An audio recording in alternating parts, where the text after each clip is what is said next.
नमस्कार, straight news में आपका स्वागत है। मैं हूं आपके साथ दीप्ति। शुरुआत करते हैं खास खबरों के साथ। पिछले दिनों प्रशासनिक अमले की बैठक में प्रशासन द्वारा अवैध गतिविधियों व आपराधिक प्रवृत्ति में शामिल लोगों पर कार्रवाई करने की बात कही गई थी। उसी कड़ी में मंगलवार को एक आरोपी के मकान को जमींदोज किया गया। पिछले दिनों शिवा होटल के सामने हुए विवाद में गोलीकांड के आरोपी चीकू उर्फ कुणाल निवासी मल्हार कॉलोनी का मकान मंगलवार को पुलिस व प्रशासनिक अमले ने जमींदोज कर दिया है। जिस मकान को प्रशासन ने तोड़ा, ठीक उससे सामने कुणाल के माता पिता रहते हैं। पिता ने कहा कि यह मकान उनका था। कुणाल का मकान जेसीबी ने 10 मिनट में जमींदोज कर दिया।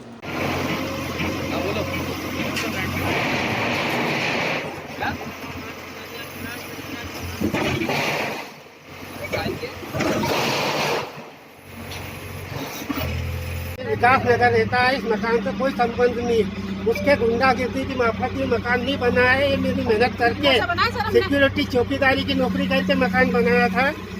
अगर मुख्यमंत्री जी को लगता है ये गुंडा का मकान है तो उसे बेशक तोड़ा जाए। हम कुणाल बैरागी की किसी संपत्ति को बचाने का प्रयास नहीं कर रहे हैं। ये संपत्ति मेरी थी, कमलदास बैरागी की, और मैंने मेरे पुत्र को बेदखल कर रखा है। इसके बावजूद प्रशासन ने ना कोई जांच, ना कोई पड़ताल, ना कोई नोटिस दिए बगैर मेरा मकान तोड़ा है। इसके पहले भी 2001 में भी नोटिस देने के बाद में जेसीबी में आ गई थी, लेकिन नगर निगम कर्मचारी ये अफसरशाही को बढ़ावा देने के लिए मुख्यमंत्री ने नई योजना निकाली है। नगर निगम का कर्मचारी मेरे से 80,000 रुपये लेके गया और जेसीबी ले गया पलटा के। ये न्याय चल रहा है मुख्यमंत्री जी के राज में। ये चीकू उर्फ मोनू जो है बैरागी, ये इसके विरुद्ध 14 विभिन्न धाराओं में मारपीट, SC/ST एक्ट और हत्या का प्रयास जैसे अपराध दर्ज हैं। और इनके द्वारा भी रिसेंटली जो है शिवा होटल के पास में एवी रोड पर जो है सार्वजनिक रूप से फायर करके कुछ लोगों को मारने का प्रयास किया गया था। और ऐसे जो अपराधी तत्व हैं वो सभी के विरुद्ध जो है पुलिस ने अभियान चलाया है। उसके अंतर्गत ये कार्रवाई की जा रही है। इनके खिलाफ जो बदमाश होंगे तो जो भी प्रिवेंटिव एक्शंस होंगे और जो भी उसमें होगा उसमें कार्रवाई की जाएगी। तो इसके बाद भी सर और बिल्कुल ये अभियान चलता रहेगा। जो भी यह व्यक्ति शहर की शांति में खलल पैदा करेगा उसके विरुद्ध प्रशासन सख्त रूप अपनाएगा। और उनके विरुद्ध जो एक मैसेज है कि जो भी लोग अपराध कर रहे हैं वो अपराध करना या तो छोड़ दें या भाग जाएं यहाँ से। अगर उनको यहाँ लगता है कि उनको यहाँ पे रहना ठीक नहीं है तो अपने दूसरी जगह जाके रहें। किंतु शहर में अगर कोई भी अपराध घटित करेंगे, कोई भी ऐसी हत्या का प्रयास या अन्य गंभीर अपराध में अगर पाए जाते हैं तो उनके विरुद्ध सख्त से सख्त कार्रवाई की जाएगी और सभी प्रकार से कार्रवाई प्रशासन करेगा उसमें। गोरमी पुलिस ने पकड़ा अवैध शराब फैक्ट्री। शराब का जखीरा। आरोपी के पास से शराब कुल कीमत 3 लाख रुपए।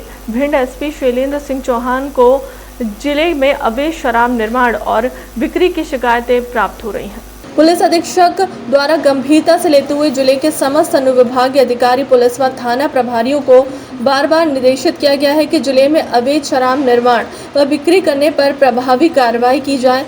किसी भी हालत में अवैध शराब निर्माण, परिवहन और बिक्री न हो। भिंड SP के निर्देश अनुसार क्षेत्र में मुखबिर तंत्र मजबूत किया गया है। गोरमी पुलिस को दिनांक 28 मार्च को शाम को मुखबिर द्वारा सूचना प्राप्त हुई कि एक व्यक्ति भगवान दास गोस्वामी के घर पर वार्ड नंबर 11 गोरमी में अवैध शराब की फैक्ट्री लगाकर अवैध शराब का निर्माण भंडारण किए हुए हैं। की जा रही है, उसी को लेकर गोरमी पुलिस को एक सूचना प्राप्त हुई थी जिसमें एक व्यक्ति के बारे में जानकारी मिली थी कि उसके द्वारा वार्ड नंबर 11 के एक मकान में अब अवैध तरह से शराब निर्माण करने का कार्य जो है वो शुरू किया जा रहा है। इसी तारतम्य में पुलिस ने कार्रवाई करते हुए उस आरोपी को राउंड अप किया और जब उसके घर की तलाशी ली गई तो उसके यहाँ से करीब 2 केन में 100 लीटर OP, 5,000 खाली क्वार्टर, 3,000 ढक्कन, 1 क्वार्टर पैक करने की मशीन, ऐसा कुल करीब 3 लाख रुपए का माल जो है वो उससे बरामद किया है। ये जो आरोपी है इसमें पूर्व में भी इसके ऊपर अवैध शराब निर्माण करने के अपराध रहे हैं। 2020 में भी रहा है और 2022 में। ये जो माल था ये इसके द्वारा करीब 3 महीने पहले बुला के रख लिया गया था, लेकिन तब एक मामला दर्ज हुआ था जिसमें इसका नाम था, तब से फरार था। अभी हाल में ही आया और जैसी पुलिस को इसकी सूचना मिली आने की तो पुलिस ने दबिश देकर इसको पकड़ा। सर, अब आप ये जो पकड़े जा रहे हैं तो क्या इनकी घरों को, इनकी संपत्ति को कुर्क किया जाएगा या बुलडोजर से चलाया जाएगा? अभी हम लोग देख रहे हैं, इसका पता लगा रहे हैं कि इसके कहाँ क्या संपत्ति है, उसका क्या वो है, और उसके आधार पे अगर प्रशासन द्वारा देखने के बाद उसमें अगर इस तरह की कार्रवाई का कोई बनता है तो उसके बाद तय करने के बाद। रायसेन जिले के बेगमगंज नगर को साफ और स्वच्छ रखने के लिए नगर के सभी अधिकारी कर्मचारी और नगर के सभी लोगों के सहयोग से फीडबैक में देश में स्वच्छता में नंबर 1 चल रहा है। इसी को लेकर आज नगर पालिका प्रशासक एसडीएम अभिषेक चौरसिया, सीएमओ धीरज कुमार, थाना प्रभारी राजपाल सिंह जादौन सहित नगर के लोगों ने एक जागरूकता रैली निकाली, जिसमें नगर के लोगों को एक ही संदेश दिया गया कि अपने आसपास कचरा इकट्ठा ना होने दें और ना ही गंदगी होने दें। हमारे साथ साथ आप सभी स्वच्छता में हमारा सहयोग करें। स्वच्छता जागरूकता रैली बालक हायर सेकेंडरी स्कूल से प्रारंभ की गई और नगर के मार्गों से होकर वापस बस स्टैंड पहुंची, जहां पर रैली का समापन किया गया। चल रहे हैं अपन, तो उससे अपन आगे ही रहे, पीछे ना हो। और केवल 15 दिन की बात है। अगर अपन ने 1 महीने मेहनत इतनी ज़्यादा कर ली है तो अब 15 दिन अपन पीछे नहीं रहने वाले, अपन आगे रहेंगे और पहले नंबर पे ही आएंगे। उसके लिए आज अपन ने सब लोगों को इकट्ठा किया कि अब अपन को 15 दिन सबको कोशिश करनी है, केवल सरकारी कर्मचारी, टीआई साहब या पुलिस वाले या सब लोग को नहीं, सबको कोशिश करनी है कि अगले 10 दिन तक हमें पूरी सफाई रखनी ही है। अगर ये पहले पे आ गया तो केवल ये नहीं, एक तो एक शहर को वो मिल जाता है। अभी इंदौर को किससे जानते हैं कि वो वही पहले नंबर पे है, साफ सफाई में पहले नंबर पे इंदौर है। तो ऐसे 1 लाख की जनसंख्या तक में अगर बेगमगंज इंडिया में पहले पर रहा, मान लो इंडिया में नहीं तो अपन एमपी में तो आ ही जाएंगे पहले पर। तो अगर ये पहले पर रहा तो अपना एक आइकन अपन एक बता पाएंगे कि भैया मध्य प्रदेश में सबसे साफ शहर है, वहाँ के हम, है ना। तो वो पहचान आपकी बनेगी, ना कि एक कोई ऑफिस की या नगर पालिका की, वो सबकी पहचान बनेगी। एमपी नगर पुलिस ने भाजपा मंडल एमपी नगर के मंडल अध्यक्ष पर मारपीट समेत जान से मारने की धमकी का मामला दर्ज किया है। अध्यक्ष ने रंगदारी नहीं देने पर ठेलेवाले के साथ मारपीट की। गाली गलौज का वीडियो भी सामने आया था। पीड़ित ठेलेवाला गृह मंत्री नरोत्तम मिश्रा के गृह क्षेत्र का है। पीड़ित ने आरोप लगाया कि राजेंद्र ठेलेवाले ने वसूली के लिए गुंडे पाल रखे हैं, जो पैसा नहीं देता उसके साथ मारपीट की जाती है। भाजपा मंडल अध्यक्ष पर मारपीट का मामला दर्ज हुआ है। रंगदारी नहीं देने पर गृह मंत्री के गृह क्षेत्र में रहने वाले ठेले वाले को पीटा था। जानकारी के मुताबिक चर्च रोड जांगराबाद में रहने वाला विजय यादव एमपी नगर शराब दुकान के पास गन्ने की चरखी का ठेला लगाता है। 24 मार्च को उसका ठेला नगर निगम का अतिक्रमण अमला उठा ले गया था। अगले रोज गृह मंत्री डॉक्टर नरोत्तम मिश्रा के कहने पर ठेला वापस मिल गया। मैं कह रहा हूँ तेरा ठेला नहीं लगेगा, समझ कह रहा तू? ये बताओ। इसमें पुलिस को शिकायत प्राप्त हुई थी मारपीट और गाली गलौज। इसमें प्रथम दृष्टया पुलिस को शिकायत करी गई थी इसके संबंध में, तो पुलिस ने इसमें मामला दर्ज किया। इसमें विवेचना जारी है वर्तमान। क्या आरोपी गिरफ्तारी हुई? अभी विवेचना चल रही है, मामला दर्ज हुआ है और अगर साक्ष्य पाए जाते हैं गिरफ्तारी की तो गिरफ्तारी की जाएगी। जून 2016 में एक तरफ प्रेम प्रसंग के चलते युवती पर एसिड अटैक करने वाले आरोपी को कोर्ट ने आजीवन कारावास की सजा सुनाई है। विशेष सत्र न्यायाधीश कमल जोशी ने दोनों आरोपी त्रिलोक नामदेव और शुभम तिवारी को आजीवन कारावास की सजा सुनाते हुए 3-3 लाख के जुर्माने का भी ऐलान किया है। बता दें कि मामला भोपाल के हबीबगंज थाना क्षेत्र का है, जहां 18 जून 2016 को एक युवती का रास्ता रोककर पता पूछने के बहाने 2 युवक ने एसिड अटैक किया था, जिससे युवती गंभीर रूप से घायल हुई। मामले की जांच पर पुलिस ने आरोपियों को गिरफ्तार किया है और एक तरफा प्रेम प्रसंग का मामला सामने आया था, जहां त्रिलोक नामदेव युवती का परिचित था तो एक तरफा प्रेम करता था और शादी करने का दबाव बना रहा था। प्रसंग के चलते उनके पीछे पड़ा हुआ था और शादी के लिए उन्हें प्रेशराइज कर रहा था। फरियादिया बार बार मना कर रही थी। जब फरियादिया ने मना किया तो इन्होंने रंजिशवश उस पर एसिड अटैक किया, उसको जान से मारने की कोशिश की गई।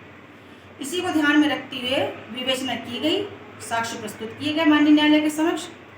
29/3/2022 को माननीय विशेष सत्र न्यायाधीश श्री कमल जोशी साहब के यहाँ से ये जजमेंट पारित हुआ। पुलिस अधीक्षक मयंक अवस्थी द्वारा जन सुनवाई वीडियो कॉन्फ्रेंस के माध्यम से जिले के दुरुस्त क्षेत्र के 24 शिकायतकर्ताओं की शिकायत के संबंध में शिकायतकर्ता से संवाद किया और संबंधित थाना प्रभारी को तत्काल निराकरण के लिए समुचित दिए निर्देश।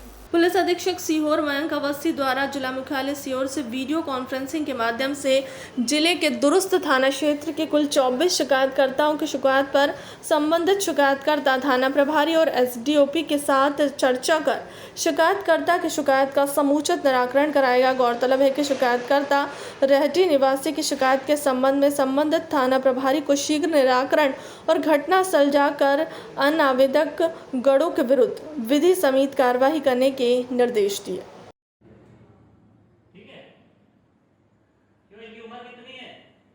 आशा सहयोगी संयुक्त मोर्चा ने प्रधानमंत्री और मुख्यमंत्री के नाम संबोधित ज्ञापन कलेक्टर को सौंपा गया, जिसमें कहा गया कि देश की आशा और पर्यवेक्षक राष्ट्रीय स्वास्थ्य मिशन और स्वास्थ्य व्यवस्था की रीढ़ की तरह काम कर रही है। कोविड महामारी के संक्रमण के दौरान आशा और पर्यवेक्षकों की महत्वपूर्ण भूमिका को आपने खूब सराहा है, लेकिन इस भीषण महंगाई में पिछले 4 वर्षों से 2000 रुपये के अल्प वेतन में अपने परिवार चलाने के लिए विवश है। अन्य राज्य सरकार अपनी ओर से आशाओं को अतिरिक्त वेतन के रूप में राहत दे रही है, लेकिन मध्य प्रदेश सरकार अधिकांश आशाओं को कुछ भी नहीं दे रही। मैं चिंता चौहान सीहोर ज़िले से जिला अध्यक्ष के पद पर कार्य कर रही हूँ और जो मेरी आशा बहनों और आशा सहयोगी बहनों का जो कोविड में ड्यूटी लगाई गई थी और जो इनका पेमेंट डलना था वो अभी तक नहीं डला है। बहुत परेशान है। आशा सहयोगी बहनों से कह दिया गया है कि आप लोगों का पैसा डला है, मगर किसी आशा के अकाउंट में 200 तो किसी के 400, इस तरह से उनको संतावना दी जाती है कि बस आपके पैसे डल चुके हैं, आपके पैसे आज नहीं कल डल जाएंगे, अभी फंड नहीं है। ये कैसा फंड? हमेशा उनकी जो सैलरी होती है, महीने का जो वाउचर जमा होता है उसमें से भी वाउचर काट लिया जाता है, कट जाता है और किया जाता है कि आपकी कुछ एक्टिविटी के पैसे रुके हैं। 2 महीने 6 महीने तक कब तक नहीं आता फंड, कब तक नहीं उसमें उन एक्टिविटियों को तो भुला ही दिया जाता है। हम आशा सहयोगी श्रमिक संगठन से सभी आशा कार्यकर्ताओं ने आज कलेक्टरी में जो ज्ञापन दिया है वो इस बात पर दिया है कि अभी तक हमने इतनी कोरोना में वैक्सीनेशन में जितनी ड्यूटी करी है, अभी तक हमें हमारे ज़िले में हमारे ब्लॉक में 1 भी रुपया नहीं डला है। और हम ये चाहते हैं कि हमारे जो वाउचर में कटौती हो रही है वो कटौती ना हो और हमारे वैक्सीनेशन के पैसे डले। कुछ आशाओं के मोबाइल के पैसे डले हैं, बाकी किसी के भी नहीं डले हैं। मैं आशा कार्यकर्ता श्यामपुर ब्लॉक से हूँ। आज हमने कलेक्ट्री में आकर ज्ञापन दिया है। हमने ज्ञापन इसलिए दिया है क्योंकि जो हमारा मानदेय है वो बहुत कट के डलता है। हर बार जब भी वाउचर जाता है उसमें से कटौती हो जाती है और ये कहा जाता है कि अभी बजट नहीं है, लेकिन जो थोड़ा बहुत भी हमारा बिल और वाउचर का पैसा बनता है 5000, 6000, 10,000, कम से कम ये पैसा पूरा डाला जाए, क्योंकि जब हम सेवाएं पूरी दे रहे हैं तो हमारा भी जो पैसा है वो पूरा डले। जिला गुना कलेक्टर फ्रैंक नोबले पुलिस अधीक्षक राजीव कुमार के निर्देश अनुसार जिले में अवैध रेत के विरुद्ध सतत कार्रवाई जारी है। इसी क्रम में आज अनुविभागीय अधिकारी चाचोंडा वंदना राजपूत के मार्गदर्शन में आज 29 मार्च 2022 को खनिज राजस्व और पुलिस द्वारा संयुक्त कार्रवाई करते हुए ग्राम मालोनी में अवैध रेत के उत्खनन के विरुद्ध कार्रवाई करते हुए मौके से लगभग 15 लाख रुपए कीमत की एक पनडुब्बी को जब्त कर उसके समस्त उपकरणों सहित चौकी बीनागंज थाना चाचोड़ा की सुपुर्दगी में रखा गया। उक्त कार्रवाई में तहसीलदार चाचोड़ा शुभम जैन पटवारी, महिपत सिंह कुशवाहा, अरविंद मेहता राजस्व दल के साथ खनिज निरीक्षक दीपक सक्सेना, पूजा वानखेड़े मुख्य रूप से उपस्थित रहे। आज सुबह लगभग 5 o'clock के आसपास चाचोड़ा क्षेत्र में मालोनी में अवैध उत्खनन की जानकारी हम लोगों को मिली थी एंड ये उस पर हमारी पुलिस की टीम लगभग 70 पुलिस की टीम एंड उसके साथ साथ लगभग 12 लोग हमारे होमगार्ड जवान, उसका तहसील की टीम एंड स्थानीय स्तर पर थाने की टीम के साथ मिलकर आज सुबह दबिश दी गई थी। उसमें वहाँ पर एक पनडुब्बी मिली थी जिसमें ट्रक के इंजन को रखते हुए यूज़ किया जा रहा था, तो उसको आज जब्त किया गया है एंड उस पर केस बनाया जाएगा। अवैध उत्खनन पर लगातार पुलिस एवं जिला प्रशासन दोनों मिलते हुए काम कर रहे हैं एंड कार्रवाई लगातार जारी रहेगी। थाना क्षेत्र के अंतर्गत मालोनी गांव में एक लंबे समय से शिकायत आ रही थी कि यहाँ रेत का अवैध कारोबार बड़ी मात्रा में किया जा रहा है। इसमें बड़ी मशीनों का भी इस्तेमाल किया जा रहा है, रेत का संग्रहण भी किया जा रहा है और उस गांव की हमेशा इस तरह की शोहरत रही है कि वहाँ के ग्रामीण इकट्ठा होकर जो भी शासन का अमला जाता है उसको कार्रवाई नहीं करने देते हैं। आज हमारे कलेक्टर साहब श्री फ्रैंक नोबल साहब और उनकी पूरी उन्होंने टीम उपलब्ध कराई, हमारी पुलिस की टीम, इस तरह से संयुक्त टीम ने वहाँ दबिश दी। काफ़ी बड़ी संख्या में बल हमने उपलब्ध कराया, गांव में जाकर ही पूरी कार्रवाई की गई और वहाँ एक जो पनडुब्बी थी, बड़ी पनडुब्बी, लोहे की पनडुब्बी जिसे जेसीबी से उठा पाया गया, वो जब्त की गई है और बाकी भी कार्रवाई वहाँ की गई है। तो उसमें और पतारसी करके लोगों के विरुद्ध भी कार्रवाई की गई। विदिशा के रेलवे स्टेशन के नजदीक माल गोदाम के आगे रेलवे के निर्माणाधीन क्वार्टर्स में एक अज्ञात व्यक्ति की फांसी पर लटकी लाश मिलने से क्षेत्र में सनसनी फैल गई। कोतवाली पुलिस ने मौके पर पहुंचकर लाश को जब्त किया। फिलहाल उसकी पहचान नहीं हो सकी है। पुलिस ने बताया कि मृतक का शव लगभग 10 दिन से यहां पड़ा था, जिसमें तेज बदबू आने के साथ कीड़े भी पड़ गए। आगे की जांच के बाद ही उसकी पहचान होने की संभावना है। कौन सी जगह है, क्या घटनाक्रम हुआ है, कोई लाश का मामला सामने आया? ये रेलवे क्वार्टर्स हैं, निर्माणाधीन क्वार्टर। वहाँ पर एक अज्ञात व्यक्ति की फांसी पर टंगा हुआ है। लगभग 50-60 साल की उम्र प्रतीत होती है, जिस पर मर्ग कायम कर लिया गया है। मर्ग कायम पर जांच की जा रही है। बताया जा रहा लाश पुरानी है? हाँ, पुरानी डिकम्पोज हो गई लाश। और एफएसएल टीम का भ्रमण भी करा दिया गया है और इसको पीएम कराकर जो रिजल्ट आएगा उससे समुचित कार्रवाई की जाएगी। पहचान अभी उजागर नहीं होती? अभी पहचान उजागर नहीं। सुवासरा से टोकड़ा कार्यक्रम में जा रहे कैबिनेट मंत्री हरदीप सिंह डंग ने सड़क दुर्घटना में घायलों की मदद की है। अपने वाहन से भेजा अस्पताल। जल जीवन मिशन के कार्यक्रम में शामिल होने टुकड़ा जा रहे मंत्री डंग ने जैसे ही बाइक सवारों को दुर्घटनाग्रस्त देखा तो अपना वाहन रोका। आपने स्वयं घायलों को उठाकर अपने वाहन से अस्पताल भेजा।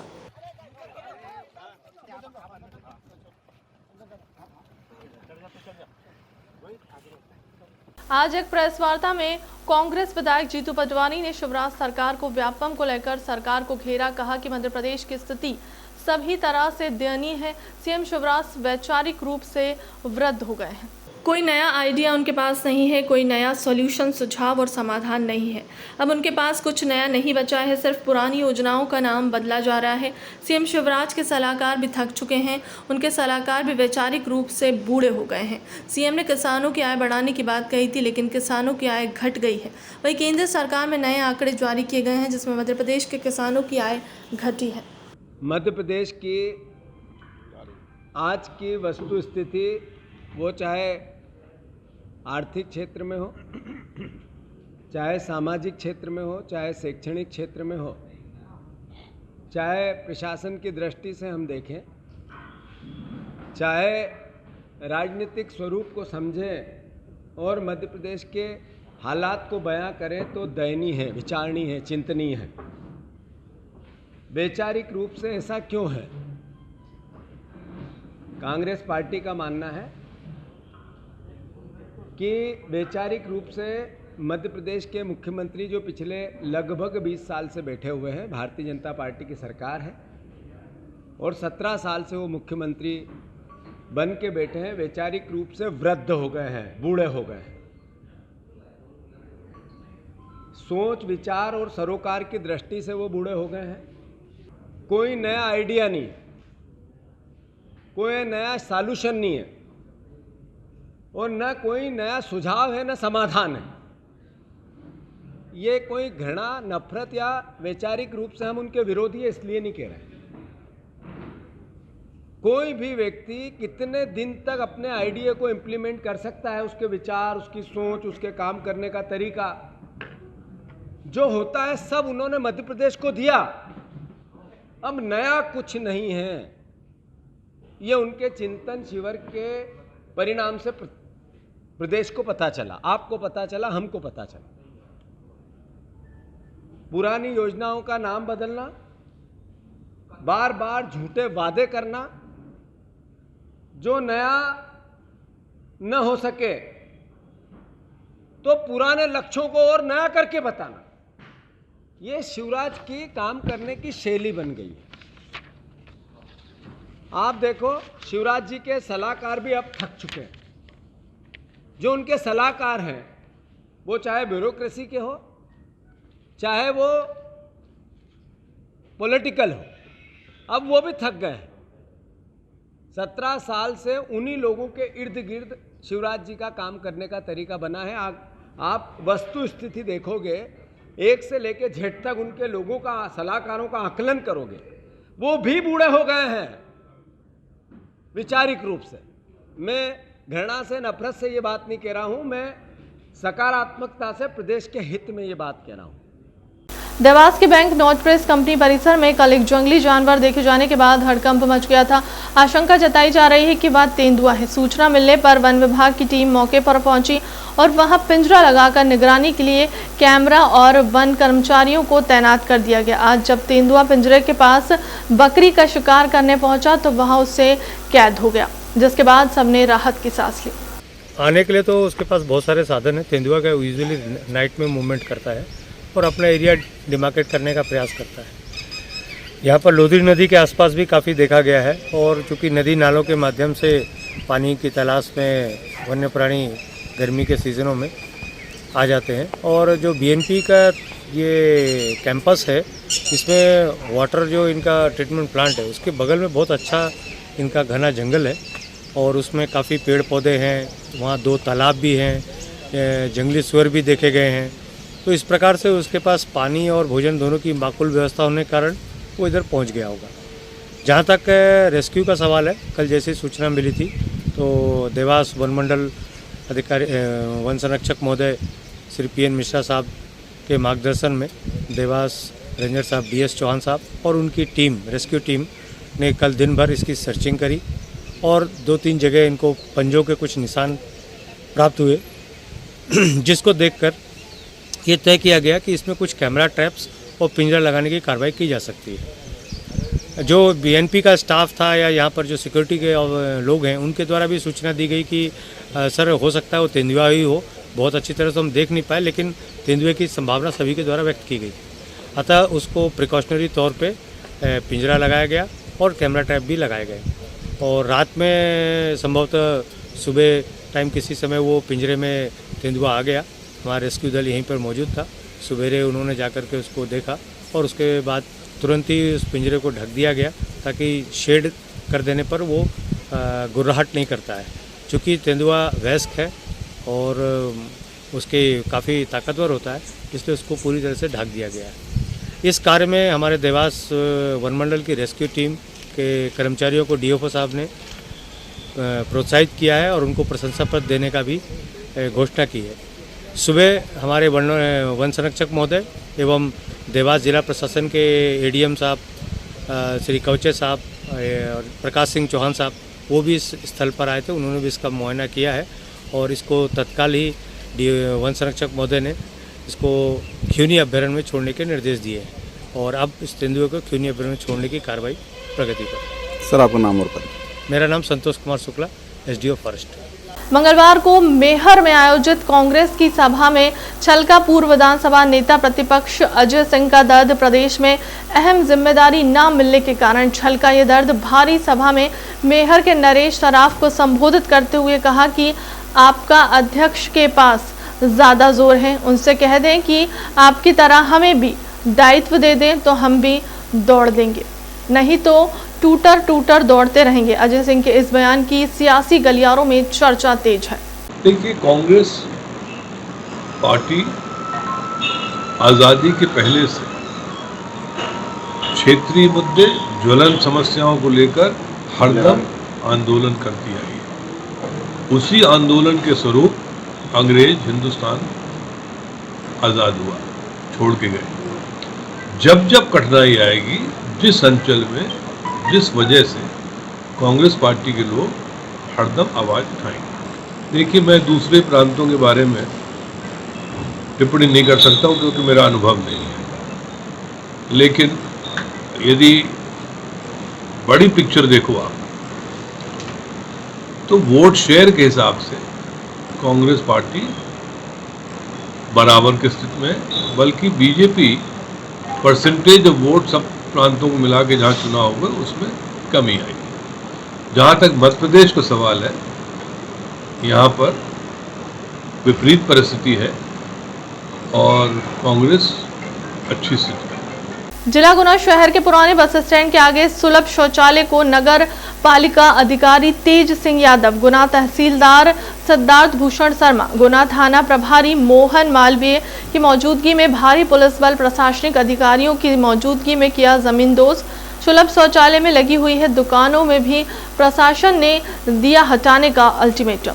अल्टीमेटम दिया था हमको और हम लोग पुराने किराएदार हैं, हमारा कोर्ट में दावा भी लग रहा है। आप कब से किराएदार? हम 95 से हैं। आप किसको देते थे किराया? हम रोडवेज को किराया देते थे। तो अभी आपसे इस संबंध में बात नहीं हुई आला अधिकारियों? आला अधिकारियों ने कही कि आप तो ऊपर से आदेश है, आप तो खाली करो। तो अभी आप खाली कर रहे हैं दुकान? हम जबरदस्ती खाली करवा रहे हैं तो कर रहे हैं। कौन करवा रहा है जबरदस्ती खाली? कौन करवा रहा है? प्रशासन ने आदेश दिया है कि आप तो खाली करो। आप खाली वैसे तो हमारा देश प्रदेश अनेक पर्यटक स्थलों में भरा पड़ा है। यहाँ घूमने देश के लगभग सभी राज्यों के पर्यटक तो आते ही हैं, उसमें अतिरिक्त सैकड़ों विदेशी सैलानी प्रतिवर्ष प्रदेश के पर्यटक स्थलों में घूमने आते हैं। पिछले कुछ वर्षों से प्रदेश सरकार भी लगातार इस बात पर जोर दे रही है प्रदेश में अधिक से अधिक पर्यटक आए, जिससे न सिर्फ प्रदेश की आय में बढ़ोतरी हो बल्कि प्रदेश में पर्यटन उद्योग को भी बढ़ावा मिल सके, साथ ही रोजगार के लिए नए आयाम युवा पीढ़ी के लिए तैयार हो सके। लेकिन मध्य प्रदेश का पर्यटन विभाग और पर्यटन बोर्ड और उसके जिम्मेदार अधिकारियों का दुलमुल और उदासीन रवैया प्रदेश सरकार के तमाम प्रयासों को दरकिनार कर चैन की नींद सो रहा है। फिलहाल के लिए अब तक की खबरों में इतना ही। देश दुनिया की तमाम बड़ी खबरों के लिए बने रहे हमारे चैनल के साथ। नमस्कार।